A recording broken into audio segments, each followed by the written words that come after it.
룻기는 이게 왜 성경에 들어갔나 하는 느낌이 좀 들기도 해요. 왜냐하면 그렇게 중요한 것 같지 않아요. 뭐 시어머니와 며느리, 주로 시어머니에게 유리한 그런 말씀인 것 같아요. 그 룻이 그렇게 시어머니를 이렇게 봉양하는 헌신적인 모습을 보면 이게 왜 성경에 들어갔을까? 그렇게 볼 수 있지만요. 그러나 성경이 오묘한 것은 의미 없는 성경이 없습니다. 눈을 열어서 성경을 보면 그 속에 담겨 있는 그 기가 막힌 복음의 진리들, 그 오묘한 하나님의 그 역사를 이끌어가는 그의 섭리가 이게 그냥 혀를 내둘릴 정도로 어떻게 이렇게 하나님께서 하시나 하는 느낌이 실제로 듭니다. 그런데 제가 서두에 드렸던 말씀처럼 원래 제가 이제 룻기를 몇 번 읽을 때 원래 전하려고 했던 방향은 룻기니까 룻의 믿음을 중심으로 말씀을 전하려고 했어요. 그리고 오늘은 영상으로 지금 이제 그 강사 중에서 지금 타임이 유기성 목사님이 다시복음 앞에 말씀 전하는 시간인데 그 영상을 실황으로 이렇게 예배를 드리려고도 했습니다. 근데 그 담당하는 분이 보안이기 때문에 안 됩니다. 그래서 제가 그래도 제가 틀 수는 있습니다. 근데 순종하는 마음으로 그분이 그쪽에 책임자니까 제가 알겠습니다.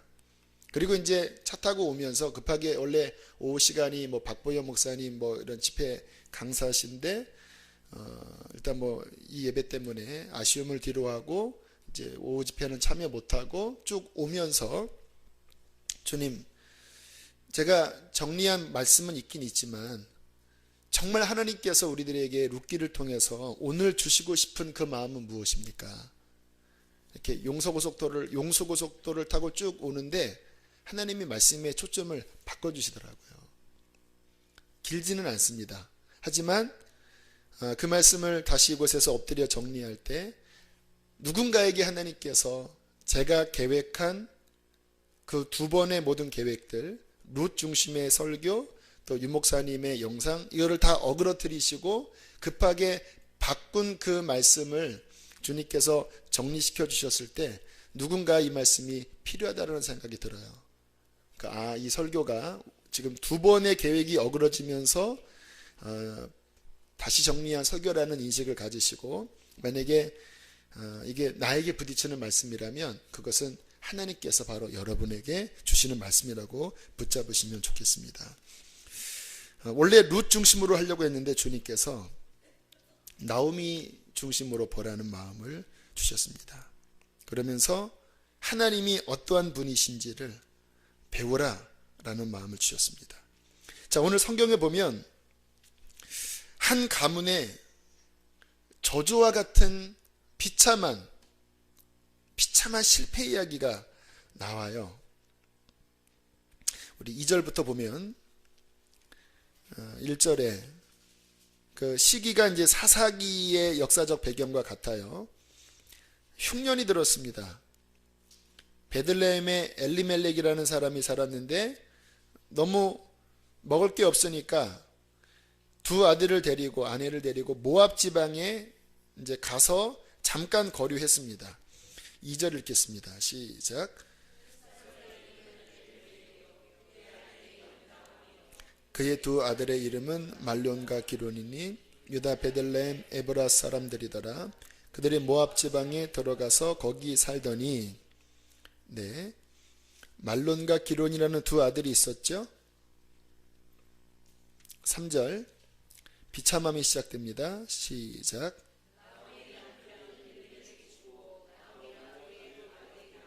네, 뜬금없이 풍토병이었는지 그 남편이 돌아가셨습니다. 4절 읽겠습니다.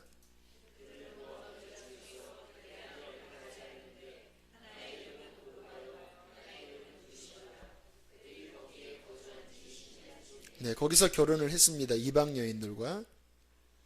근데 아이가 없었어요. 10년이 지나도록. 웬일입니까? 두 아들인데 왜 아이가 없죠? 아이가 있어야 하는데. 5절 읽습니다. 시작.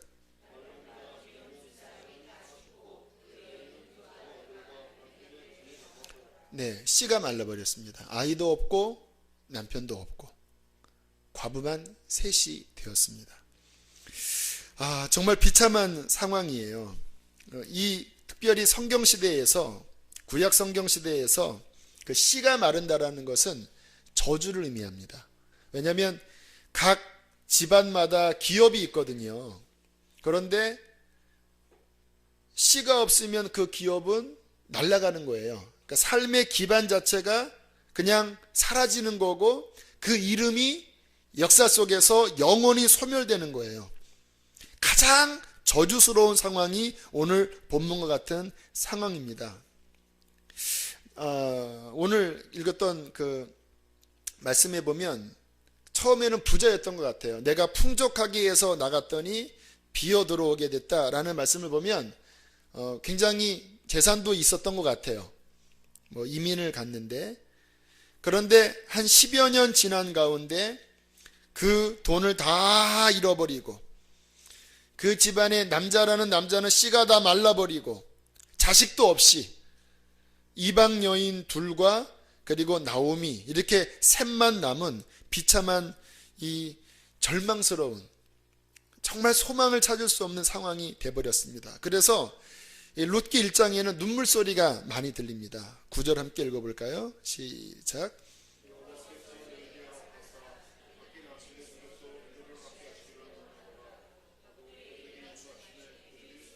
네, 막 속에 이 서러움과 한이 쌓여 있습니다. 그들이 입 맞추고 가라고 그랬거든요. 그랬더니 막 엉엉 울면서 같이 가자니 어떻게 소망이 없잖아요. 이 두 이방 여인들도 같이 가자니 이방 땅이고 또 시어머니를 돌려보내자니 또 정이 있고 너무 괴로운 상황입니다. 갈 수도 없고 안 갈 수도 없고 소리를 높여 울다가 오르바라는 한 여인은 인사를 하고 가버렸고요. 우리 13절 14절 읽겠습니다. 시작.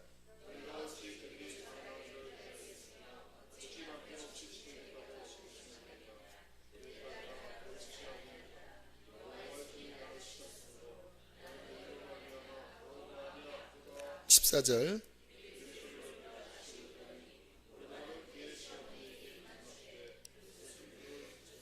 네, 여기서 갔군요. 오르바는 결국은 알겠습니다.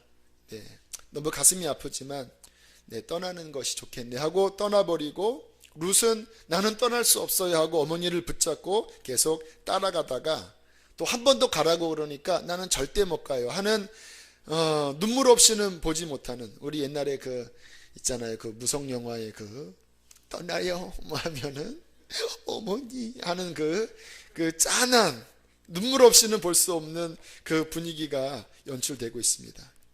결국은 그렇게 다 망하고 한 여인은 가버리고 이제 나오미와 그 이방 여인 룻과 함께 고향으로 돌아왔을 때 한 10몇 년 만에 돌아오니까 동네 사람들이 이게 나오미냐 이게 나오미냐 하면서 흥분해서 그렇게 나오미를 맞이할 때에 나오미의 대답, 오늘 본문입니다. 20절. 나오미가 그들에게 이르되 나를 나오미나 부르지 말라. 이게 기쁨이라는 뜻인가 봐요. 나를 말하라 하라. 쓴, 비탄 그런 뜻이죠. 이는 전능자가 나를 심히 괴롭게 하셨습니다. 21절 다시 한번 읽어주실까요? 시작.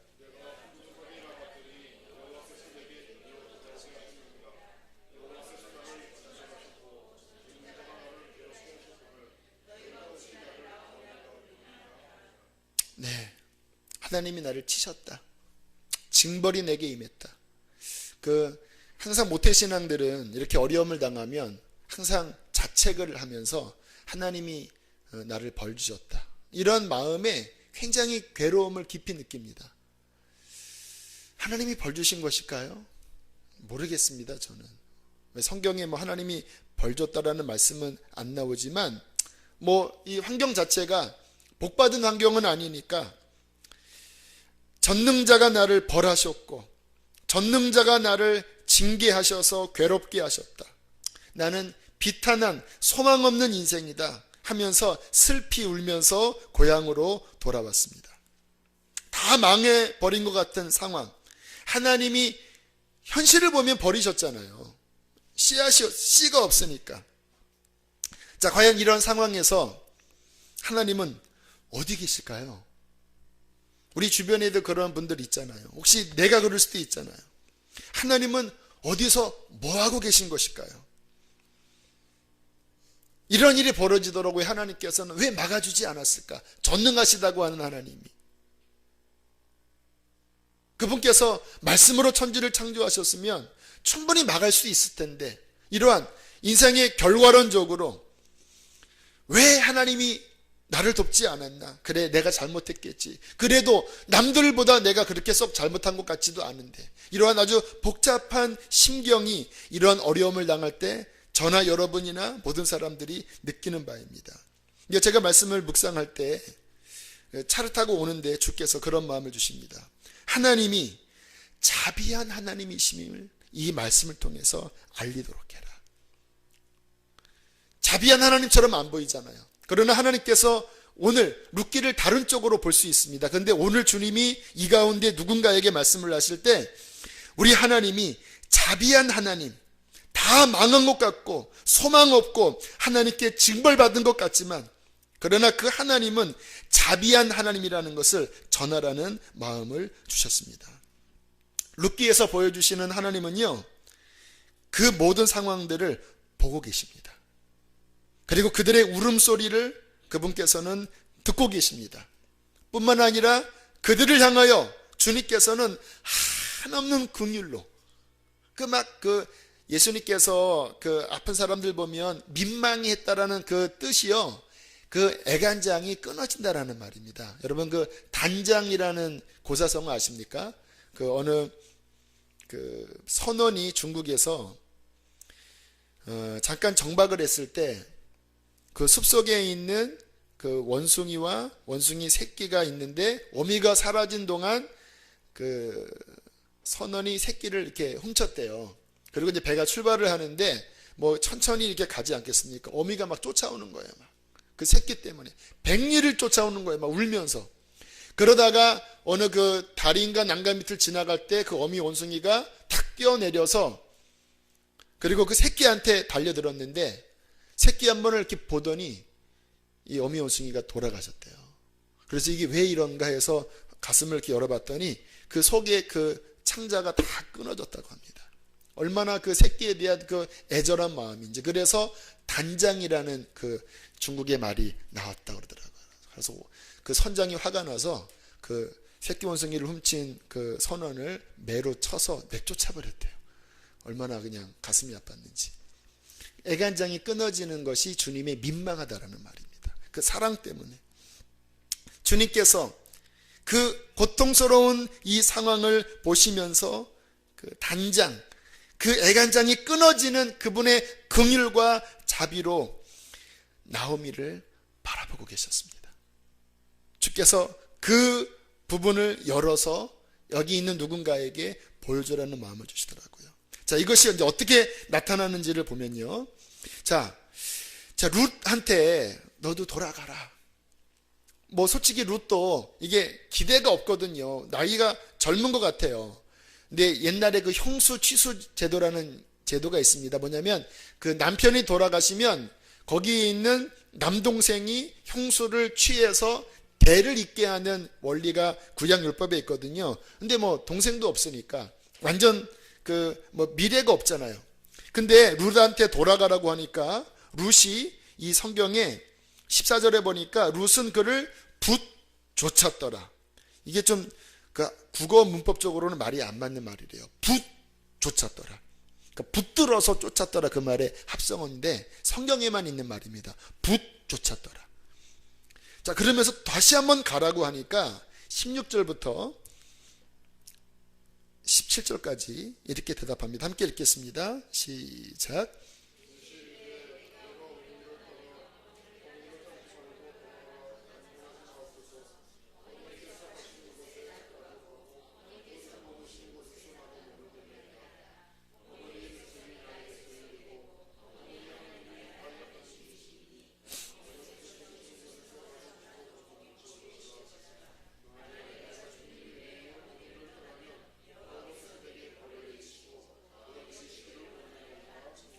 그렇게 읽으시면 안 돼요.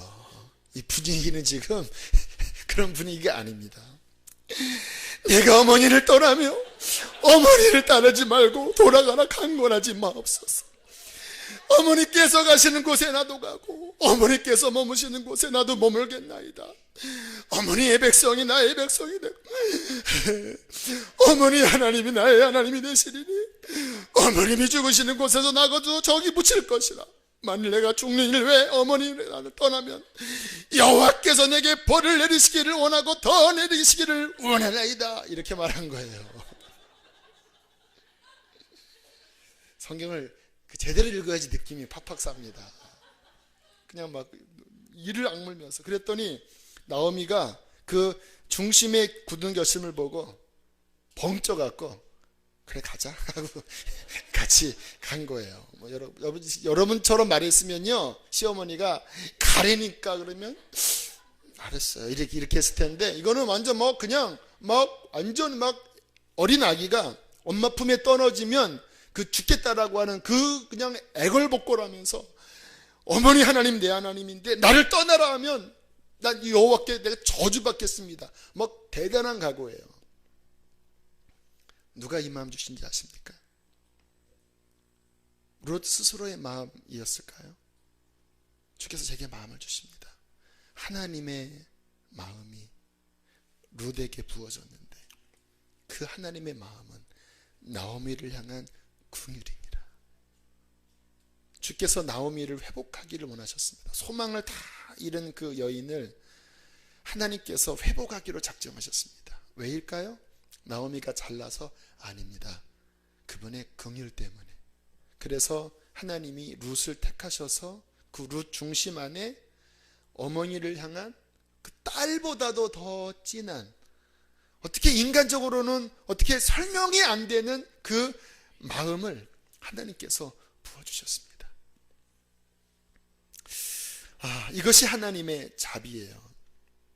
우리는 알지 못하는데 하나님께서 긍휼로 우리의 인생 가운데 행하고 계셔요. 여러분의 삶에 어려움도 있었지만 누군가는 도와줬잖아요. 왜 도와줬는지 아세요? 그분이 착해서요? 착할 수 있죠. 그러나 하나님이 그 마음을 그렇게 하지 않으면 그 마음도 주어질 수 없는 것입니다.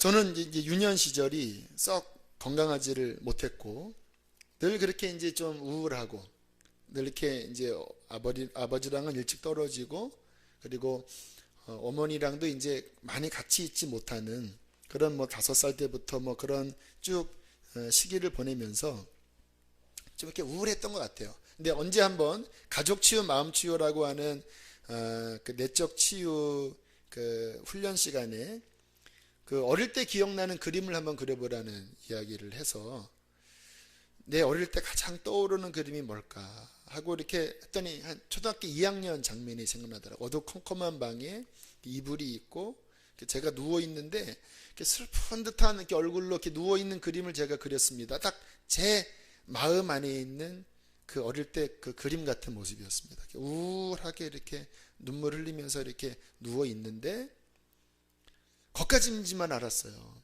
근데 성령께서 그림 하나를 더 보여주시는 거예요. 예수님이 보이시는데 그 자리에 예수님이 저보다도 더 슬픈 얼굴로 저를 이렇게 보시면서 함께 아파하고 계시는 그림이 이렇게 떠오르더라고요. 그때 제가 교회도 안 다녔었는데 그 제 어두웠던 시절의 그림에 주님께서 그분을 그리게 하셨습니다. 그리고 제 마음에 위로가 됐어요. 이런 위로였습니다. 그때에도 나는 너와 함께 있었어. 너의 그 아픔을 내가 보고 있었고 내가 아파했다. 그 후 주님께서 이제 제 어릴 때 시간을 보내면서 베푸신 하나님의 그 은혜는요, 지금 돌이켜보면 진짜 은혜예요. 은혜는 뭐냐면 받을 자격이 없는 자에게 하나님의 긍휼 때문에 주시는 것이 은혜거든요. 저는 이상하게 그 다른 어떤 것보다도 제가 은혜에 관한 설교를 아마 설교 중에 자주 하는 편인데 왜 그러냐면 주님이 제 인생에 그렇게 은혜로 역사하셔서 그랬던 것 같아요. 하나님 없이 만약에 제가 이렇게 지내왔다면 저는 정말 이렇게 슬프게 컸을 것 같아요. 그런데 하나님의 은혜가 제 인생을 앞서 가시면서 어느 때에 저를 만나 주셔서 너 목사 되라 그렇게 하시고, 그리고 중고등학교 지나면서 그렇게 이제 뭐 인생을 좀 밝게 하시다가 20대 딱 들어가면서 뭐 회복시켜 주기를 시작하시는데, 교회에서 그렇게 사랑을 받는 거예요. 이렇게 좀 기이한 사랑 있죠. 그러니까 사람들이 보면 그냥 특히 자매님들, 젊은 자매님들 말고 아줌마들 이렇게 저를 이렇게 예뻐 사랑하는 거예요. 이렇게 뭔가 이렇게 긍휼히 여기는 거예요. 이렇게 저를.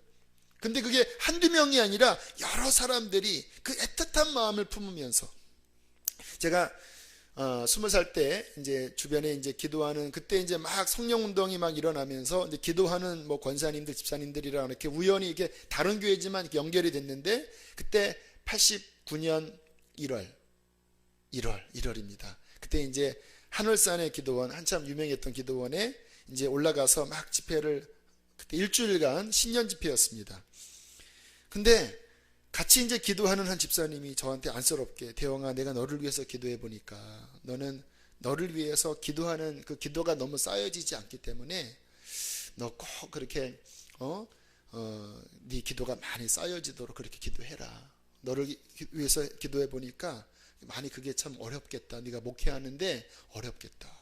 근데 그 말이 되게 이렇게 그래 그럼 기도자를 모아야지라는 마음보다는 이렇게 속상하더라고요.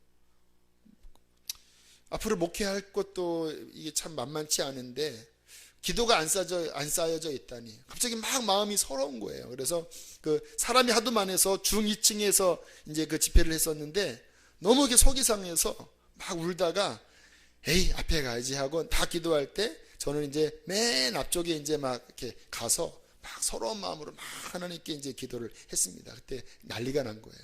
그 말을 했던 집사님이 대영이가 없어졌다. 휴거당한 거 아니냐. 막 찾는데 저는 그때 이제 울면서 앞에서 기도하고 있었고, 그때 지금도 아마 사역하시는 피정진 목사님, 그때 이제 한참 흰 옷 입고 막 여러 번 하셨을 때인데, 그분이 이렇게 안수하겠다고 이제 다 기도받으라고 하는데, 안수가 뭐 이게 아닙니다. 탁탁탁 이렇게 가는 거예요. 그분이 탁 잡고 지나가는 순간, 진짜 여기서 번개 같은 불이 찌익 하고 들어오더니 얼마나 막 은혜를 주시는지 막 불을 받고, 그리고 막 마음이 막 다 회복돼서 그리고 다시 이제 그 어떤 우울했던 마음이 극복되고 다시 이렇게 다시 2층으로 올라왔더니 휴거당한 줄 알았다, 막 미안하다 막. 근데 그 다음부터 그 중에서 한 권사님이 영적 어머니처럼 되셔서 지금은 71세인가 2세가 되셨는데 지금까지 그렇게 눈물로 기도하고 계세요. 어느 때는 막 금식도 하시고 뭐 밤새 기도하시는 분이신데, 그렇게 기도하면서 하나님께서 저희 어떤 영적인 공백들을 하나님이 채워가시더라고요. 가족들을 구원해 가시고, 가정이 1년에 2번 다 모여서 예배를 드리게 하시고, 아름다운 가정을 이루면서 저는 아들을 셋 낳았잖아요. 둘을 낳는데 제 마음이 양이 안 차는 거예요. 우리 아내는 이제 그만 낳고 싶습니다 했을 때 저는 아니다. 성부, 성자, 성령 완전수는 삽니다. 다시 기도해봐라. 나도 힘든 건 아는데 아무리 생각해봐도 하나님 예비하신 한 아이가 더 있는 것 같다. 그렇게 자꾸 이야기했더니 2년 만에 세뇌를 당해서 알았다고. 근데 둘 날 때까지 몰랐는데 마지막 셋 낳고 난 다음에 그 아이가 커갈 때 제 안에 치유가 일어나는 거예요. 제 어릴 때 상처가 뭐였냐면, 형님과 누님을 이제 아버지랑 살고 저는 이렇게 떨어지면서 그 형제와 이별하는, 방학 때 있다가 이별할 때 그렇게 제가 막 울었습니다. 그렇게 막 서러운 거예요. 그러다가 나중에는 시간이 지나면서 그게 이제 뭐 마음에 이제 그렇게 그냥 굳어져 버리고 했을 때 제 안에 아픔이었나 봐요. 근데 그 새 아이가 이렇게 노는 걸 보면 이상하게 그게 막 치유가 돼요. 막내가 막 나갔고, 막 큰 형이 막 그 둘째가 막 막내 따돌리면 막 내가 따돌림 받는 것 같고 하면서 그렇게 치유가 마음에 일어나더라고요. 그래서 하나님이 셋 낳게 하셨나. 그러면서 지금 이 자리에 있는 이 모습을 바라볼 때 내가 무엇이가. 근데 지난주에 말씀드렸잖아. 반장 한번 해보지 않고 교회 그 중고등부 회장 한번 해보지 않았던 제가 이렇게 하나님의 말씀을 대언하는 이 자리에 서 있는 걸 생각할 때 은혜로다. 은혜구나. 정말 왜 나 같은 자를 하나님이 쓰시지 하면 내가 생각나는 것은요, 진짜 가장 초라하기 때문에, 가장 제가 그 슬피 울었던 그런 나였기 때문에 하나님의 긍휼로 인해서 나의 어떠한 가진 것이 아니라 진짜 하나님의 긍휼 때문에 내가 이 자리에 있구나. 그래서 저는 은혜라는 그 단어가 생각나면 그렇게 눈물이 나고 감격스러워요. 이번에도 다시 복음 앞에 가서 어떤 분이 은혜라는 찬양을 드리는데 나도 모르게 손을 들고 하나님 맞습니다. 은혜입니다. 하나님 은혜입니다. 그 고백이 나왔습니다. 하나님께서 우리에게 은혜의 하나님이십니다. 이 나오미, 하나님께 징벌을 받은 것 같은 가장 저주스러운, 이제 그 대가 말라버릴 그 상황 가운데서 하나님께서 어떻게 회복하시는지를 우리는 눈을 열어 보셔야 합니다. 먼저는 룻의 마음을 감동시켰고요. 자, 그 다음에 2장 3절 보겠습니다. 2장 3절 읽겠습니다. 시작.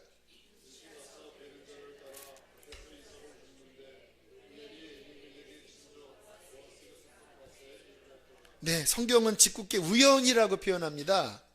우연이 아닙니다. 하나님의 섭리라고 합니다. 섭리.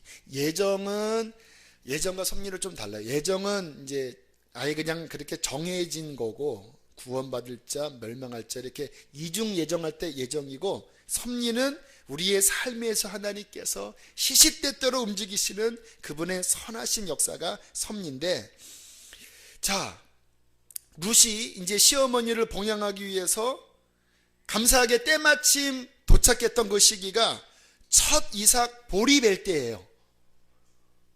그러니까 이제 뭔가 이렇게 거둘 게 있는 거예요. 그리고 우연히 보리 이삭을 주우러 갔는데 누구에게로 갔습니까? 보아스가 누구의 친족이에요? 엘리멜렉이 누굽니까? 나오미의, 그쵸, 나오미의 남편 룻의 시아버지잖아요. 자, 그런데 이 보아스가 기가 막힌 사람이에요. 자, 이 보아스가 어떤 인물인지를 살펴보는 것이 중요한데 2장 1절 읽겠습니다. 시작.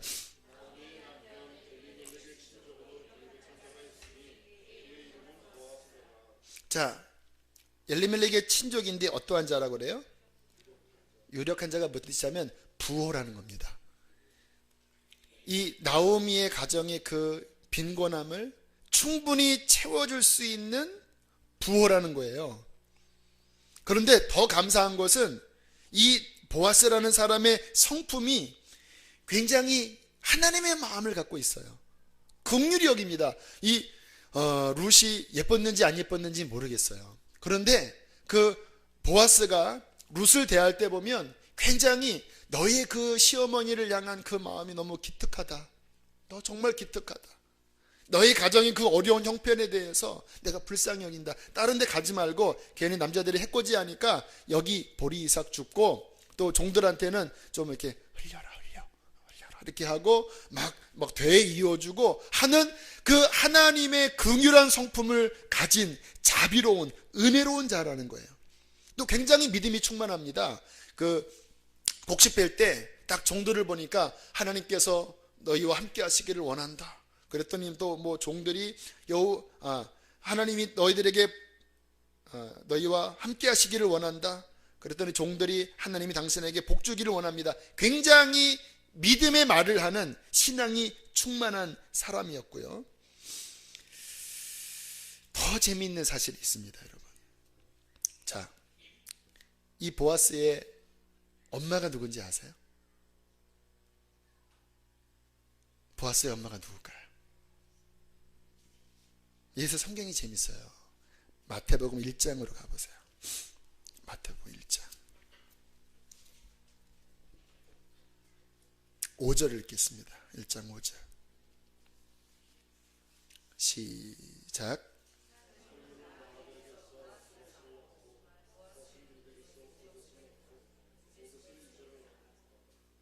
네, 보아스의 엄마가 누구예요?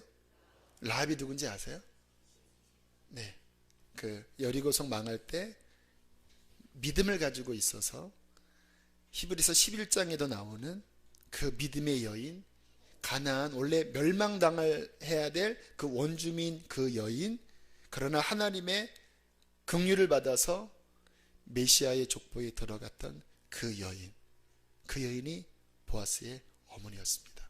아마 그래서 더 이 모압 여인 룻에 대한 그 열린 마음, 긍휼의 마음이 있을 수도 있습니다.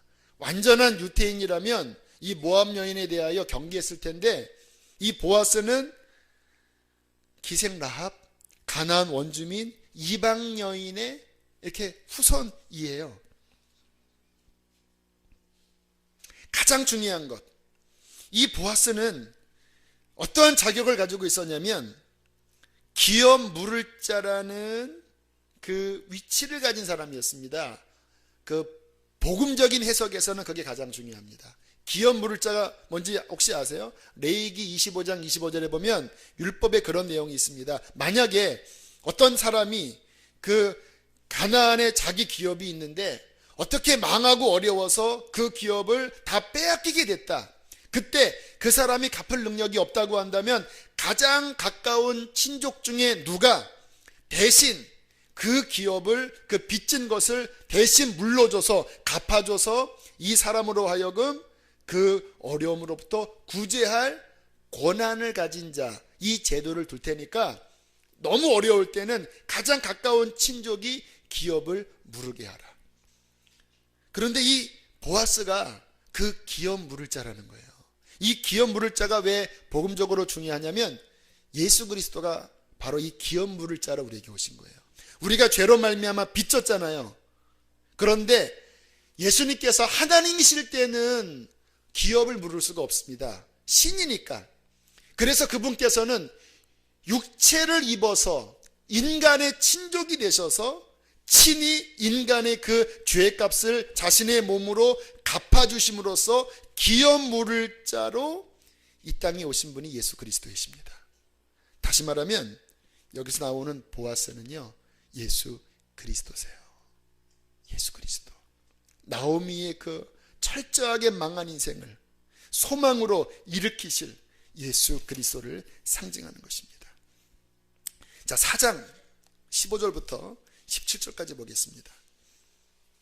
4장 15절부터 17절 시작.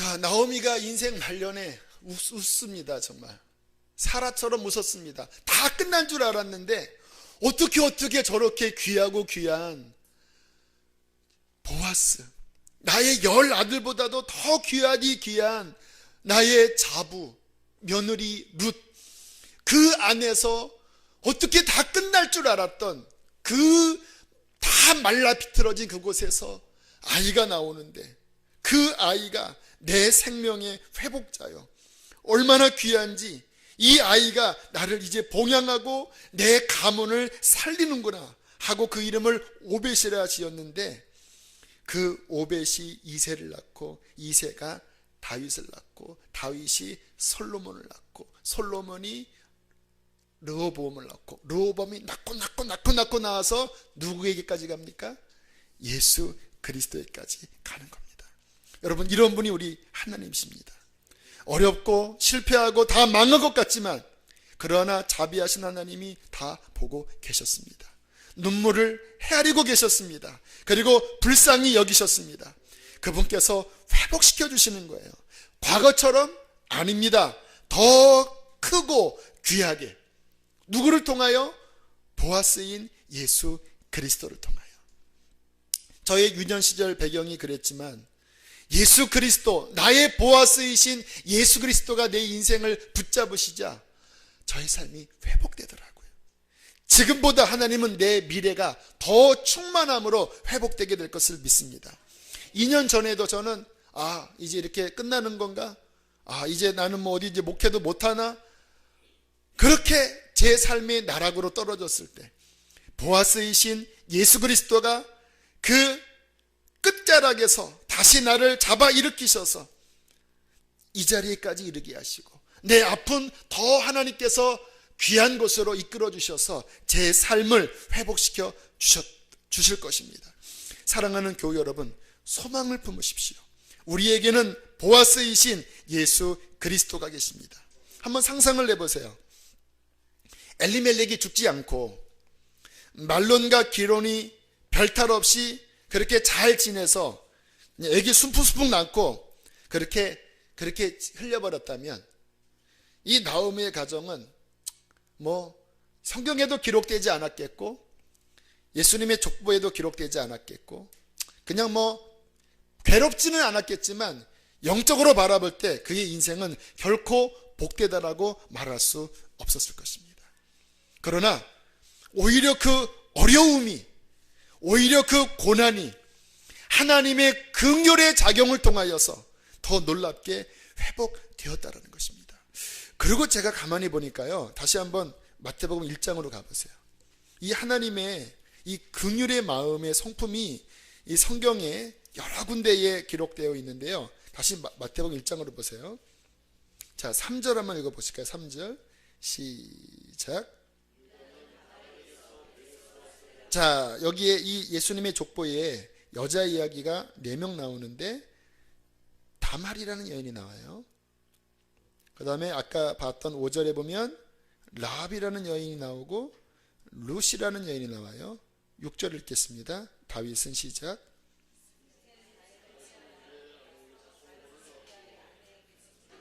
자, 가만히 보면 여기 나와 있는 여인들이 다 뭔가 문제가 있는 여인들이죠. 요 3절의 다말도 이방 여인입니다. 여기도 역시 형제가 다 죽어버려요. 그리고 마지막 셋째는 또 죽을까봐 유다가 그 막내 동생을 안 주려고 하다가 어떻게 해서 낳는데 여기에 들어간 거예요. 이 여인도 역시 소망을 다 잃어버렸던 여인이고요. 라합도 역시 기생이고요. 룻도 그렇게 이방 여인이었고요.